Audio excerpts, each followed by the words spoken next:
5 seconds. Start. Gentlemen, it gives me great pleasure to extend a warm welcome to you all to this seminar.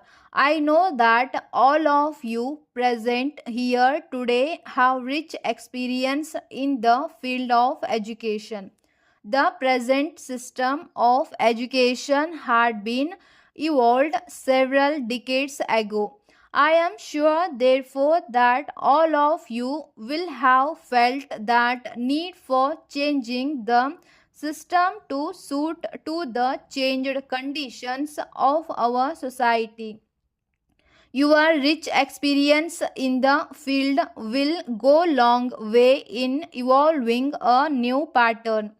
I am confident that you will be able to contribute your considered views to overcome the difficulties we are facing today.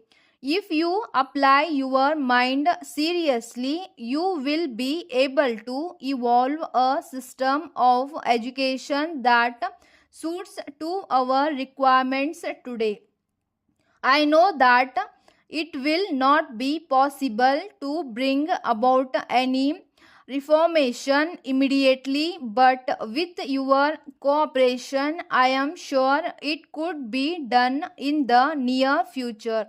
In this context, I may tell you that either the government or the university has only to look upon learned men like you and nobody else. You have great responsibilities towards the betterment of the educational system. At this seminar, you are at liberty to discuss all the aspects of education without any reservation. I hope that with the freedom you have, you will freely voice your feelings so that the standard of education in the country could be improved. All your opinions in this regard would be considered at a higher level and final decisions taken for implementation. I request every one of you to put your heart and soul into the problem and put your views in writing so that we could publish them as proceedings of this seminar. As you know, I visited some of your colleges very recently. Then, more than enjoying your hospitality, I enjoyed the free and frank discussions you had with me. I learnt many things from you.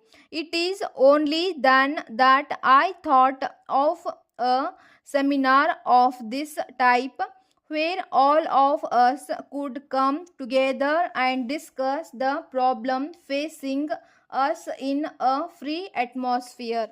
Now, let us have a rapid review of the developments that have taken place during the past 2 or 3 decades in this regard. A number of committees were set up. Although the findings of those committees were very valuable, they were found to contradict one another. So it was not possible to come to any conclusion.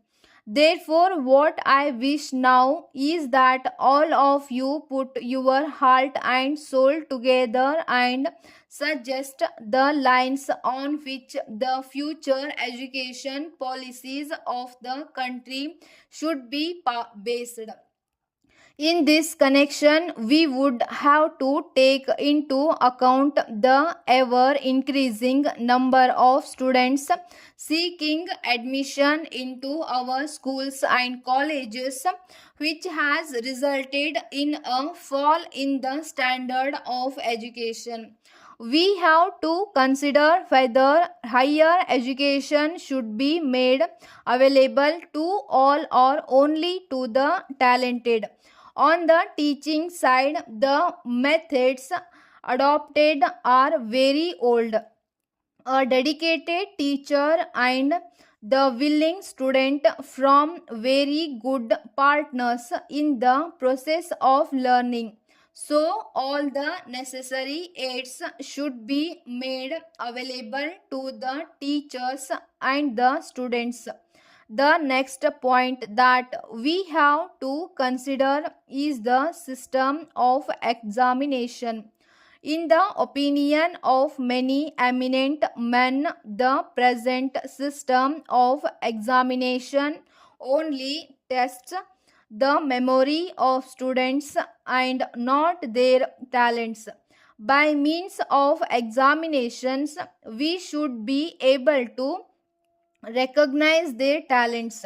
In many of the foreign universities, objective type of questions are introduced. This needs teachers who are dedicated and students who are keen in learning. The teacher would have to prepare proper questions and also make a correct assessment of the answers. On account of the increase in the number of students and the limited number of trained teachers, this method cannot be introduced in our country. However, we have to review and reform our examination system. In this connection, it would be appropriate for us to consider the views of students also. This would leave a deep impression in the minds of the students and make them realize their responsibilities towards the society and the nation.